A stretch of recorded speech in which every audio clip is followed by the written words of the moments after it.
Ikhwata Islam azani Allah wa iyyakum. Pada malam hari ini saya mau bercerita tentang Dajjal. Tapi bukan dongeng ya. Kenapa saya mengangkat tema tentang Dajjal?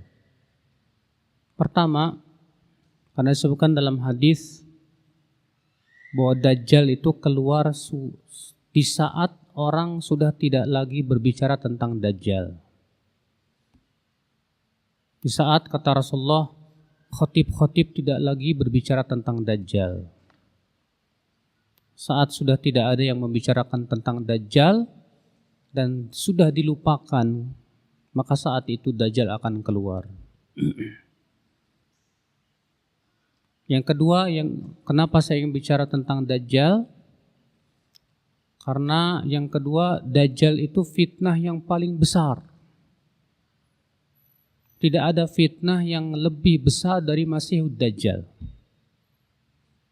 Sampai-sampai kata Nabi SAW, "Ma min nabiyyin minal anbiya illa waqad hadzara ummatahu minad Dajjal." Tidak ada seorang nabi pun kecuali nabi itu memperingatkan umatnya dari Dajjal.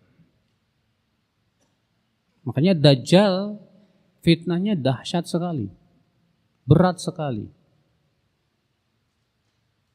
Maka penting sekali untuk kita mengenal itu Dajjal, siapa Dajjal itu. Kemudian kenapa saya ingin bicara tentang Dajjal? Yang ketiga, karena di zaman sekarang banyak orang berbicara tentang akhir zaman itu ya dengan kaidah cocokologi, Mas. Ada yang bilang katanya Dajjal kendaraannya UFO. Ini gara-gara suka nonton film UFO ini. Sudah begitu ada yang bilang Dajjal itu bermata satu di tengah. Dan yang lainnya yang sama sekali tidak ditunjukkan oleh dalil-dalil yang sahih. Masalah gaib tidak boleh ditetapkan oleh dalil yang dhaif.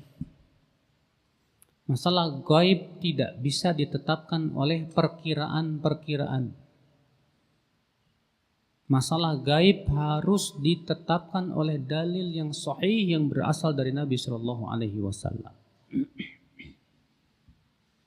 Baik saudaraku sekalian, sebelum Dajjal datang dalam hadis yang disahihkan oleh Syekh Albani rahimahullah dan silsilah sahih, akan ada 3 tahun yang sangat kering kata Rasulullah SAW. Di mana tahun yang pertama Allah akan menahan sepertiga air hujan.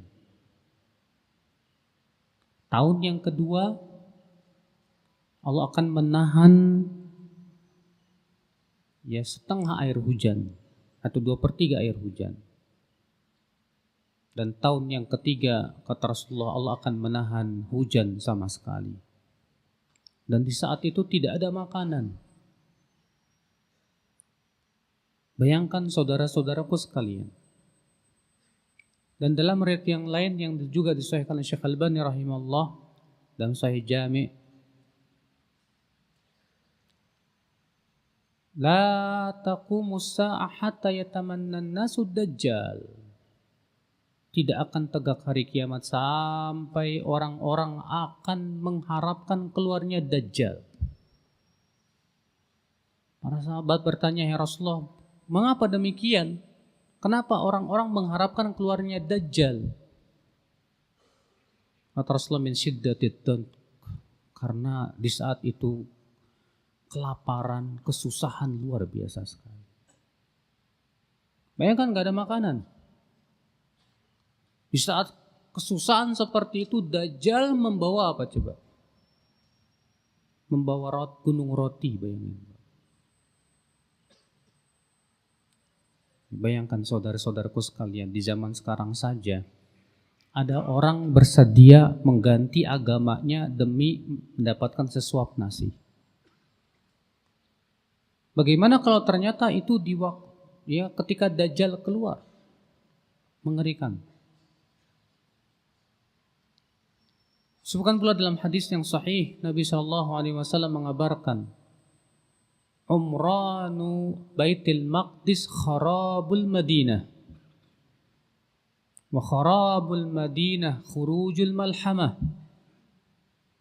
wa khurujul malhamah fathul Qistintiniyah, wa fathul Qistintiniyah khurujud Dajjal. Kata Rasulullah, makmurnya Baitul Maqdis itu tanda akan kosongnya kota Madinah. Kosongnya kota Madinah tanda akan adanya malhamah kubro, peperangan antara kaum muslimin dengan Banul Asfar Romawi. Dan adanya malhamah, kata Rasulullah, setelah itu akan dikuasainya Konstantinopel, Iskandaria. Dan dikuasainya Konstantinopel, kata Rasulullah, keluarnya Dajjal. Berarti di sini Nabi SAW akal Islam mengabarkan kepada kita bahwa tanda Dajjal itu sudah sangat dekat. Nah, itu Baitul Maqdis itu makmur. Kenapa Baitul Maqdis itu makmur? Karena memang kerajaan Islam terakhir di sana, di Syam, yang dipimpin oleh Imam Mahdi. Di mana di zaman Imam Mahdi, yafidul mal, harta akan melimpah ruah sekali. Baitul Maqdis menjadi sangat makmur. Adapun di zaman sekarang Baitul Maqdis masih hancur-hancuran, masih dikuasai orang apa? Yahudi. Dan kelak nanti Rasulullah mengabarkan bahwa Baitul Maqdis akan makmur sekali. Makmurnya Baitul Maqdis tanda kota Madinah akan kosong, kata Rasulullah. Penduduknya akan meninggalkan kota Madinah. Kosongnya kota Madinah itu tanda, kata Rasulullah, akan terjadinya malhamah kubra, peperangan antara kaum muslimin melawan Banul Asfar, yang disebutkan dalam sebuah riwayat yang sahih bahwasanya akan terjadi tadinya perdamaian antara kaum muslimin dengan Banul Asfar Eropa untuk menyerang suatu pasukan, suatu kekuatan yang Rasulullah tidak sebutkan. Dan kemudian menanglah mereka, lalu kemudian Banul Asfar itu, kata Rasulullah SAW, membatalkan perdamaian dengan kaum muslimin. Maka terjadilah peperangan yang sangat dahsyat yang berakhir dengan kemenangan kaum muslimin dan dikuasainya kota Konstantinopel. Ketika kota Konstantinopel, kata Rasulullah, sudah dikuasai dan ketika kaum muslimin hendak mengambil ghanimah, maka terdengarlah seruan bahwa Dajjal sudah keluar. Maka kaum muslimin pun meninggalkan ghanimah dan lari menyelamatkan masing-masing. Siapa Dajjal? Saudaraku sekalian, Dajjal telah ada, bahkan di zaman Rasulullah pun sudah ada Dajjal itu. Imam Muslim meriwayatkan dalam sahihnya dari seorang sahabat yang bernama Tamim bin Aus Ad-Dari, Abu Ruqayyah. Tamim bin Aus Ad-Dari berkata, aku bersama beberapa orang dari kabilahku, yaitu dari Banu Tamim, kami raqibnal bahr, narkabul bahr, kami berlayar di lautan. Akan tetapi kami, kata beliau, diombang-ambingkan oleh ombak lautan selama 3 hari 3 malam. Sampai akhirnya kami terdampar di sebuah pulau. Lalu di pulau itu kami bertemu dengan makhluk yang dipenuhi oleh bulu. Kami tidak tahu mana depan, mana belakang. Lalu kami berkata, man ant, kamu siapa? Dia menjawab, ana jassasa, aku jassasa. Lalu kami bertanya, siapa jassasa? Maka dia berkata, ai qaum asri'u ila dir. Hai kaum, bersegera kalian ke sebuah rumah ibadah di sana. Karena di sana ada seorang laki-laki yang ingin bertemu dengan kalian. Fa asra'na ilaih, kami pun segera pergi ke sebuah rumah tersebut. Kata Tamim, maka kami melihat dan bertemu dengan seorang manusia yang tidak pernah kami melihat ada yang lebih besar dari manusia itu. Ia dirantai oleh rantai-rantai besi. Lalu kami berkata, siapa kamu? Maka orang besar ini berkata, kabarkan kepadaku, siapa kalian? Kata kami, nahnu qaum minal Arab min Bani Tamim. Kami dari Arab, dari Banu Tamim. Lalu orang yang besar ini berkata, lalu apa yang dilakukan oleh Muhammad dan para sahabatnya? Kata Abu Ruqayyah, dia sudah hijrah ke kota Madinah dan menguasai kabilah-kabilah yang ada di sekitarnya. Kata Dajjal, ama innahum lawittaba'uhu lakana khairan lahum. Ketahuilah jika mereka mengikuti Muhammad itu lebih baik buat mereka. Ini yang bicara Dajjal. Lalu kemudian Dajjal minta diberitahu tentang 3 perkara.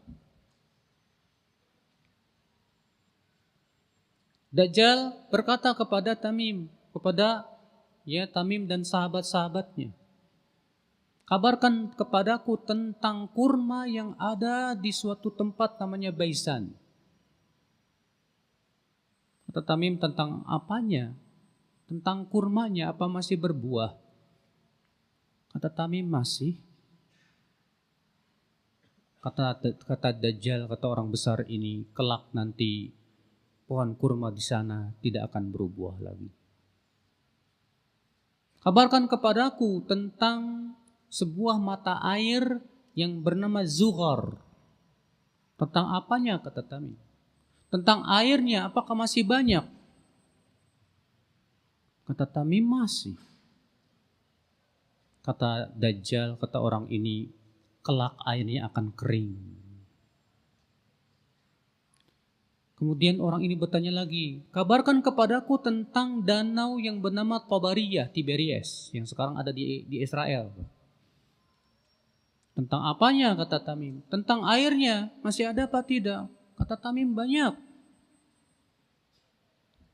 Kata Dajjal, kelak nanti danau itu akan kering. Antum tahu tidak Pak, danau Tiberias sekarang yang ada di Israel sudah mulai kering. Iya. Sudah mulai berkurang, menyusut airnya itu. Kata Dajjal, kelak nanti danau tersebut akan kering. Di saat mata air Zughar sudah kering, danau Tiberias sudah kering, dan pohon kurma yang ada di Baisan sudah tidak berbuah, aku akan keluar. Fa inni ana Dajjal, akulah Dajjal. Lalu pulanglah Tamim bersama teman-temannya. Mereka pun langsung menuju kota Madinah, bertemu dengan Rasulullah Sallallahu Alaihi Wasallam.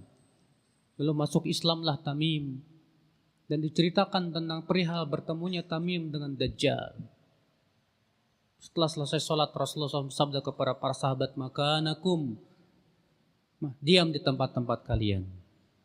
Lalu kemudian Rasulullah bersabda, haddatsani Tamim, bercerita kepadaku tadi Tamim tentang Dajjal, persis seperti yang aku ceritakan kepada kalian. Namun qadarullah Pak, Tamim dijadikan oleh Allah lupa itu di daerah mana. Apakah di timur, di barat, lupa Tamim. Antum cari pakai Google Map pun gak ketemu. Ya, jangankan Dajjal yang cuma 1 orang, Ya'juj dan Ma'juj yang jumlahnya sangat banyak saja, susah kita menemukannya di mana. Hanya Allah yang Maha tahu. Saudara-saudaraku sekalian, ikhwatul Islam, azani Allah wa iyyakum. Dajjal akan keluar di sebuah tempat yang bernama Yahuda di Asfahan. Kata Rasulullah, yattabi'uhu sab'una alf Yahud alaihim toyalisah. Dia akan diikuti oleh 70.000 pasukan Yahudi yang memakai topi toyalisah. Dan antum tahu tidak Pak, Asfahan itu di mana? Di Iran. Dan perlu antum ketahui bahwa jumlah Yahudi di Asfahan sekarang ini sudah sangat banyak sekali. Populasi Yahudi di sana sangat luar biasa. Saudara-saudaraku sekalian, ikhwatul iman, azani Allah wa iyyakum.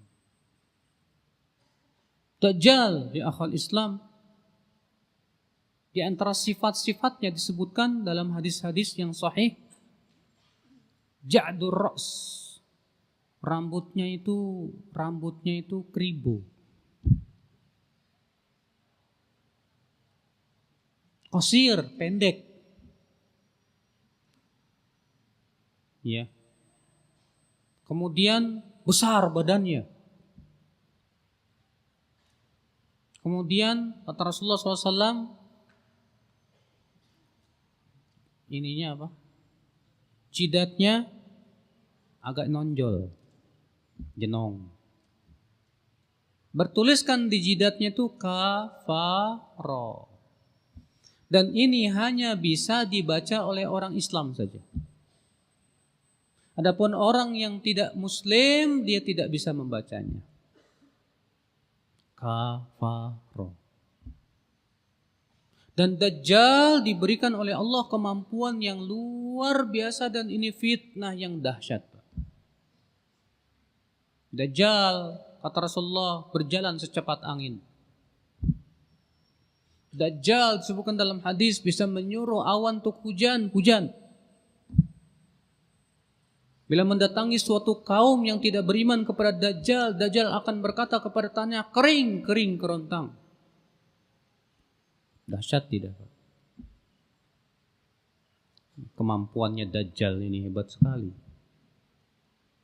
Di zaman sekarang saja, yang Dajjalnya bukan beneran ya, yang bisa masukin jin ke botol ya. Dukun-dukun yang bisa berjalan di atas air, nggak mempan dibacok. Banyak orang yang tertipu itu. Banyak orang yang tertipu. Bagaimana dengan Dajjal beneran? Coba. Saudara-saudaraku sekalian, ikhwatul iman, azani Allah wa iyyakum. Makanya Rasulullah sangat khawatir sekali dengan fitnah Dajjal ini, Pak. Rasulullah sangat khawatir sekali dengan fitnah Dajjal ini. Makanya Rasulullah SAW sering kali bercerita kepada para sahabat tentang Dajjal. Supaya apa? Supaya para sahabat kenal siapa Dajjal, bagaimana cirinya, bagaimana tandanya. Maka demikian pula kita pun juga berhati-hati. Jangan Anda berkata, insya Allah Ustaz saya gak bakalan ketemu Dajjal. Kata siapa? Kita tidak tahu. Kemudian disebutkan dalam hadis akhul Islam, azani Allah wa iyyakum. Dajjal membawa air yang dingin dan membawa api. Kata Rasulullah, air dinginnya Dajjal itulah api. Dan apinya Dajjal itu apa? Air. Maka jika kalian bertemu dengan Dajjal, maka pilihlah apinya Dajjal. Karena sesungguhnya ia air yang dingin, kata Rasulullah. Pejamkan mata kalian, masuk ke dalam api. Sesungguhnya ia adalah air yang dingin. Tapi Dajjal menyihirnya. Makanya disebut Dajjal. Kenapa? Dari kata Dajjal. Artinya apa? Tukang dusta. Ya. Kenapa Dajjal itu disebut dengan Masih? Al-Masihud Dajjal. Apa bedanya dengan Al-Masih Isa bin Maryam? Kalau Al-Masih Isa bin Maryam itu artinya yang akan menyapu bumi dengan kebaikan. Yang tadinya bumi dipenuhi dengan apa? Keburukan. Maka Nabi Isa akan turun kemudian menghabisi Dajjal dan kemudian setelah itu bumi akan dipenuhi oleh apa? Kebaikan. Sementara Al-Masih Ad-Dajjal itu disebut Masih kenapa? Karena disebutkan dalam satu ayat mamsuhul ain. Matanya itu pecak sebelah. Kata Rasulullah, "Inna dajjal a'war wa inna rabbakum laisa bi'a'war." Dajjal itu matanya pecak sebelah, sedangkan Allah tidak pecak sebelah. Disebutkan dalam hadis yang sahih juga, mata kanannya kata Rasulullah kal inabit tawfiyah, seperti anggur yang nyembul. Ya.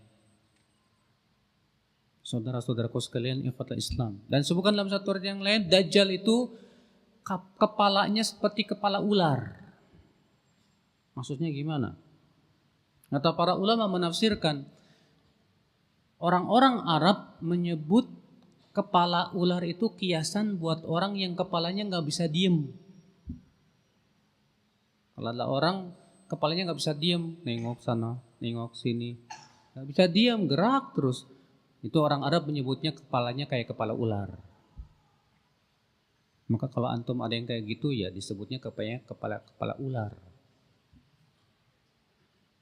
Ikhwata Islam azani Allah wa iyyakum. Dajjal dia akan terus mendatangi tempat-tempat di bumi ini. Siapa yang akan terfitnah oleh Dajjal? Yang pertama yang akan menjadi pengikut Dajjal pertama adalah orang Yahudi. Kan disebutkan dalam hadis ya, dia akan diikuti oleh 70.000 pasukan Yahudi.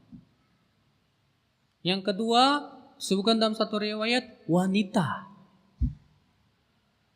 Banyak yang terfitnah oleh Dajjal itu wanita. Kenapa? Karena wanita kebanyakan mereka bodoh terhadap agama, saudara. Dalam satu riwayat disebutkan pengikut Dajjal itu al-A'rab, orang-orang Arab Badui. Kenapa kata para ulama? Ghalaba alaihimul jahl, karena mereka kebanyakan orang bodoh terhadap agama. Berarti orang-orang yang bodoh tentang agama calon-calon pengikut Dajjal. Akhwal Islam azani Allah ya. Disebutkan dalam hadis Nabi SAW akan berita munculnya kaum Khawarij. Kata Rasulullah, kullama kharaja qarnun quti, kullama kharaja qarnun quti, kullama kharaja qarnun quti. Setiap kali orang Khawarij muncul di suatu generasi akan ditebas habis. Muncul lagi generasi ditebal habis. Kata Ibnu Umar, Rasulullah menyebutkan itu sampai 20 kali. Hatta yakhruja akhiruhum ala iradid Dajjal. Sehingga nanti generasi terakhirnya akan keluar bersama Dajjal. Keluarlah Dajjal. Maka ia mendatangi semua negara-negara. Dan ada 4 tempat yang tidak bisa dimasuki Dajjal. Yang pertama yaitu kota Makkah. Yang kedua yaitu kota Madinah. Yang ketiga yaitu Baitul Maqdis. Dan yang keempat yaitu Gunung Tur. Gunung apa? Tur. Itu yang ditunjukkan oleh riwayat yang sahih. Makanya disebutkan dalam hadis yang sahih juga, ya maka Dajjal pun akan mendatangi Syam yang merupakan di sana adalah merupakan kerajaan Islam. Maka ketika kaum muslimin mendengar Dajjal mendatangi Syam, maka mereka segera pergi ke Gunung Tur dan Dajjal tidak bisa memasukinya. Dajjal pun kemudian akan mengepung kota Makkah dan Madinah. Dajjal akan mengepung kota Madinah, ia akan bercokol di belakang Gunung Uhud. Ketika Dajjal mengepung kota Madinah dan Dajjal tidak bisa menguasai dan tidak bisa masuk ke kota Madinah, karena kata Rasulullah setiap lorong-lorong Madinah dijaga oleh malaikat-malaikat yang menghunuskan pedangnya. Di saat kemudian kota Madinah itu dikepung Dajjal, tiba-tiba kata Rasulullah SAW, kota Madinah itu berguncang. Keluarlah dari kota Madinah kata Rasulullah orang-orang munafiknya. Sampai-sampai kata Rasulullah, seorang laki-laki mengikat ibunya, mengikat saudarinya, mengikat ya, supaya jangan sampai gabung dengan apa? Dajjal. Khawatir sekali. Subhanallah, akhwal Islam azani Allah wa iyyakum. Dajjal akhi berbuat kerusakan. Kenapa para nabi itu lebih khawatir Dajjal daripada Ya'juj dan Ma'juj? Kalau Ya'juj dan Ma'juj tidak ada misi kecuali membunuh. Kalau Dajjal misinya memurtadkan manusia. Dan dia meminta supaya dijadikan Tuhan selain Allah. Dipertuhankan. Kalau Ya'juj dan Ma'juj tidak. Ya'juj dan Ma'juj misinya hanya menghancurkan, membunuh. Sudah selesai. Makanya para nabi, demikian pula Rasulullah SAW sangat mengkhawatirkan Dajjal ini ya akhul Islam. Azan ya Allah wa iyyakum. Akhul iman. Azan ya Allah. Maka Rasulullah SAW memberikan kepada kita alhamdulillah tata cara supaya kita selamat dari Dajjal akhi.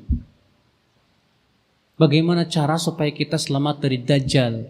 Cara yang pertama akhi, kita berusaha menjadi penuntut ilmu Nabi sallallahu alaihi wasallam, penuntut sunnah yang berusaha berpegang kepada sunnah, belajar tentang agama, tentang din ini. Pernah disebutkan dalam hadis Nabi sallallahu alaihi wasallam, Rasulullah mengabarkan tentang ada seorang pemuda yang akan mendatangi Dajjal dan berkata pemuda itu, wahai manusia, sesungguhnya dia itu Dajjal, jangan ikuti kalian. Jangan diikuti oleh kalian. Maka kemudian dia ditangkap oleh pasukan Dajjal dan dibawanya kepada Dajjal. Lalu kemudian Dajjal menyuruh dia murtad dan mengakuinya sebagai nabi, tapi dia tidak mau. Maka digergaji kepalanya, Pak. Sampai jadi dua belah. Kemudian Dajjal berjalan di antara dua anggota tubuhnya tersebut, rapat lagi, jadi orang lagi, berdiri. Lalu Dajjal berkata, sekarang kamu beriman tidak bahwa aku Tuhanmu?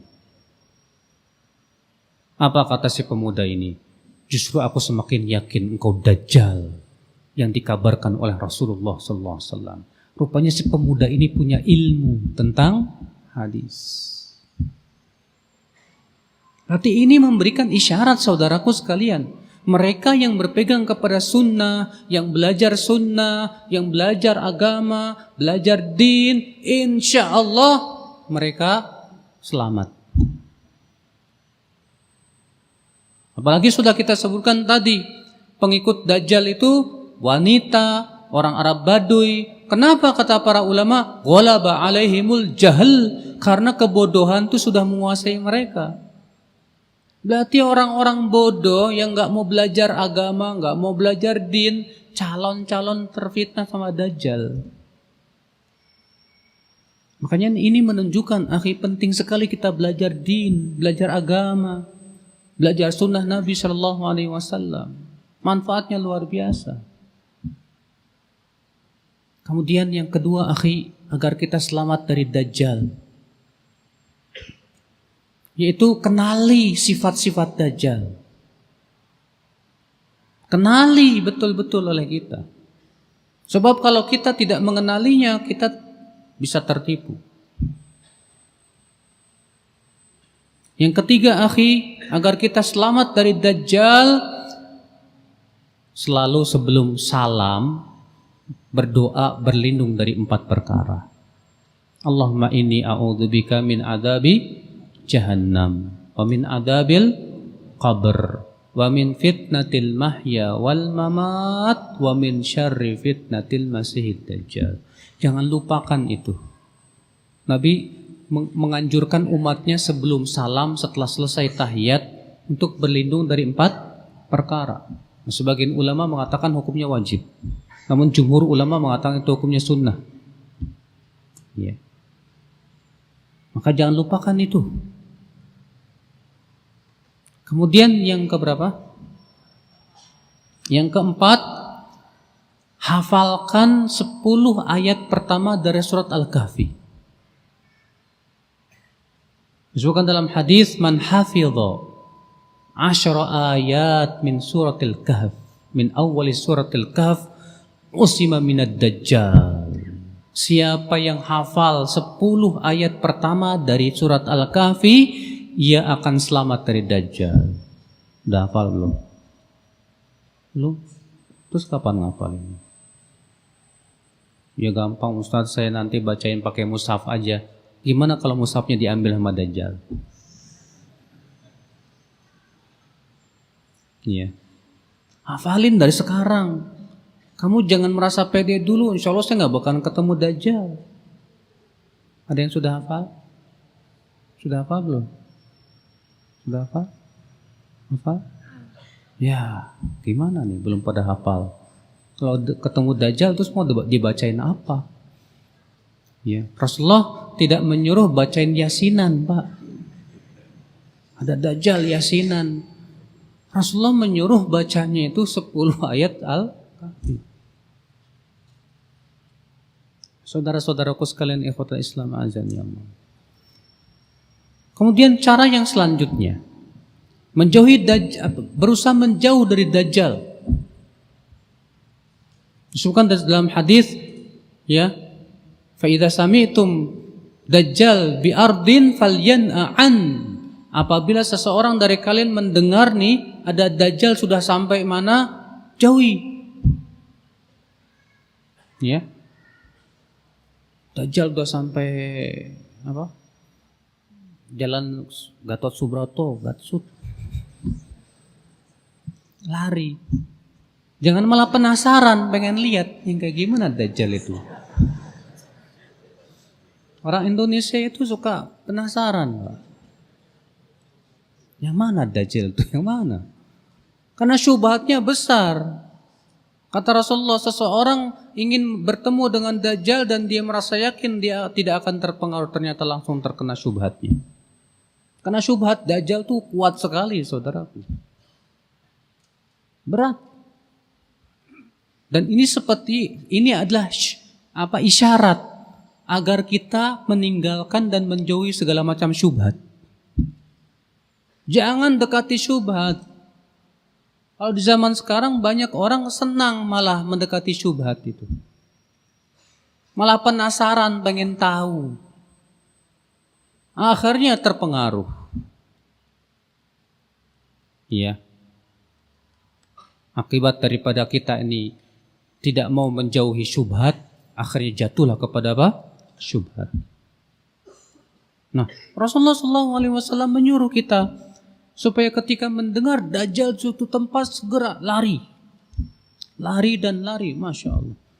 Dan untuk lari meninggalkan Dajjal itu tidak mudah, saudaraku sekalian. Karena butuh perjuangan luar biasa. Akhul Islam azani Allah wa iyyakum. Dan Dajjal akan tinggal di bumi 40 hari. Hari yang pertama kata Rasulullah SAW sepanjang 1 tahun. Artinya matahari akan Allah tahan sampai 1 tahun. Lalu ada seorang sahabat bertanya, ya Rasulullah, 1 hari yang panjangnya sama dengan 1 tahun, bagaimana tata cara sholatnya? Kata Rasulullah, sholatlah seperti hari-hari biasa, namun diperkirakan sendiri oleh kalian. Ini pertanyaan penting banget, Pak. Di hari yang Allah tahan matahari selama 1 tahun, ternyata sholatnya sama seperti biasa. Cuma diperkirakan aja sendiri. Wallahu a'lam, apa nanti di zaman itu masih ada jam tangan apa enggak, kita tidak tahu. Mudah-mudahan masih ada, Pak. Kalau ada jam tangan kan enak, bisa masuk ngelihat gitu. Oh, jam segini, jam segini. Ya. Saudara-saudaraku sekalian, ikhwatul iman azani Allah.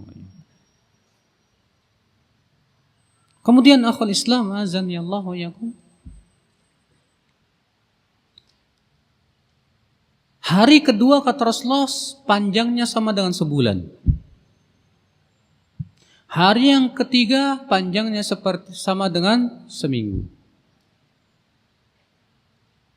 Dan hari berikutnya sama dengan hari-hari yang lain. 40 hari. Ya. Kemudian setelah itu Allah pun turunkan Nabi Isa alaihissalam. Inda manaratil bayda, kata Rasulullah, di sebuah menara yang berwarna putih di kota Damaskus, di mana Nabi Isa turun dengan mengendarai malaikat. Ka'annahu kharaja min dimas, kata Rasulullah, seakan-akan beliau baru keluar dari kamar mandi. Kenapa? Karena Nabi Isa itu rambutnya selalu basah. Lalu kemudian Nabi Isa pun mengumumkan jihad, dan di saat itu kaum muslimin hendak siap-siap untuk sholat subuh. Ketika mereka hendak sholat subuh, terdengarlah suara. Maka mereka segera menuju suara tersebut, ternyata Nabi Isa alaihissalam. Lalu kemudian dikumandangkanlah iqamah. Dipersilahkan Nabi Isa jadi imam, tapi Nabi Isa tidak mau. Iya. Makanya Rasulullah sabda, kaifa bikum idza kharaja fikum al-masih wa imamukum minkum. Bagaimana keadaan kalian apabila Nabi Isa al-Masih telah keluar pada kalian dan ternyata yang menjadi imam tetap dari kalian? Kenapa Nabi Isa nggak mau jadi imam? Karena menghormati umat Nabi Muhammad. Maka saat itu Nabi Isa pun mengumumkan perang. Nabi Isa hanya menerima 2, dibunuh atau masuk Islam, dan tidak lagi menerima jizyah. Dan saat itu Nabi Isa akan menghancurkan salib, akan menghancurkan babi. Lalu kemudian, dan Nabi Isa alaihissalam pun diberikan oleh Allah kekuatan yang luar biasa. Tidak ada seorang pun orang kafir yang mencium nafasnya Nabi Isa kecuali mati. Dan nafas Nabi Isa sepanjang mata memandang beliau. Ya, dikejarnya, terus dikejarnya sampai akhirnya Nabi Isa membunuh Dajjal di sebuah tempat bernama Babul Lud. Babul Lud itu sekitar 100 km dari beberapa mil, saya lupa ya, dari Palestina. Di sanalah kemudian Dajjal dibunuh oleh Nabi Isa. Maka the end. Selesailah Dajjal. Setelah Dajjal mati, Pak, semuanya masuk Islam. Semua ahli kitab masuk Islam. Allah berfirman, wa in min ahlil kitabi illa la yu'minanna bihi qabla mautih. Tidak ada satupun ahli kitab kecuali pasti beriman kepada Nabi Isa sebelum wafatnya. Maksudnya nanti setelah Nabi Isa turun ke bumi. Maka semua beriman kepada Nabi Isa, karena Nabi Isa tidak menerima jizyah lagi. Yang ada imam masuk Islam atau dibunuh. Masuk Islam manusia seluruhnya akan Islam. Tapi kemudian tak lama Allah memberikan wahyu kepada Nabi Isa, anihris ibadi bitur, bawa hamba-hambaku ke bukit Tur, karena aku akan keluarkan pasukan yang tak mungkin kalah. Maka kemudian Nabi Isa pun membawa kaum muslimin ke bukit Tur. Allah keluarkan Ya'juj dan Ma'juj min kulli hadabin yansilun. Ya'juj dan Ma'juj menguasai bumi, Pak, menghancurkan, merusak, membunuh. Iya, luar biasa. Maka di saat itu kaum muslimin dan Nabi Isa di Bukit Tur kesusahan, kelaparan. Sampai akhirnya Nabi Isa minta kepada Allah supaya Allah menghancurkan Ya'juj dan Ma'juj. Maka Allah pun hancurkan Ya'juj dan Ma'juj dengan ulat yang keluar dari tengkuk-tengkuk mereka. Matilah Ya'juj. Namun apa yang terjadi? Bumi dipenuhi oleh bangkai Ya'juj dan Ma'juj. Bayangkan. Maka Nabi Isa kembali berdoa kepada Allah. Maka Allah kirimkan burung yang lehernya sebesar leher-leher unta, kata Rasulullah, membawa mayat-mayat Ya'juj dan Ma'juj dan membersihkan bumi. Setelah bumi bersih dari Ya'juj dan Ma'juj, maka Allah berfirman kepada bumi, hai bumi, keluarkan keberkahanmu. Maka kemudian tumbuhlah berbagai macam tanaman-tanaman sampai-sampai kata Rasulullah apa? 1 buah delima itu mencukupi 8 orang. Saking berkahnya di zaman itu. Keberkahan yang luar biasa di saat itu. Sampai-sampai anak kecil bermain dengan ular pun tidak mematuk itu ular. Sampai-sampai saking amannya keberkahan, sampai-sampai tidak ada orang miskin lagi. Tidak ada yang mau menerima zakat lagi. Kemudian Imam Mahdi pun meninggal dunia dan dikuburkan oleh Nabi Isa alaihissalatu wassalam. Dan Nabi Isa tinggal di dunia selama 40 tahun. Iya. Taib. Udah dulu ya ceritanya. Ya akhi, semua itu pasti terjadi akhi. Karena itu semua dikabarkan oleh Rasulullah sallallahu alaihi wasallam. Iya. Maka dari itu setiap kita akhi mempersiapkan keimanan kita dari sekarang. Makanya Rasulullah SAW ketika mengabarkan Dajjal akan keluar, lalu Dajjal akan berbuat kerusakan di sana sini. Apa kata Rasulullah? Ya ibadallah fathbutu. Hai hamba-hamba Allah, kokohlah kalian di atas agama kalian. Kuat kalian berpegang kepada agama kalian. Karena memang berat sekali, akhi. Iya. Allahu a'lam. Saya kira cukup sampai di sini. Semoga yang saya sampaikan bermanfaat.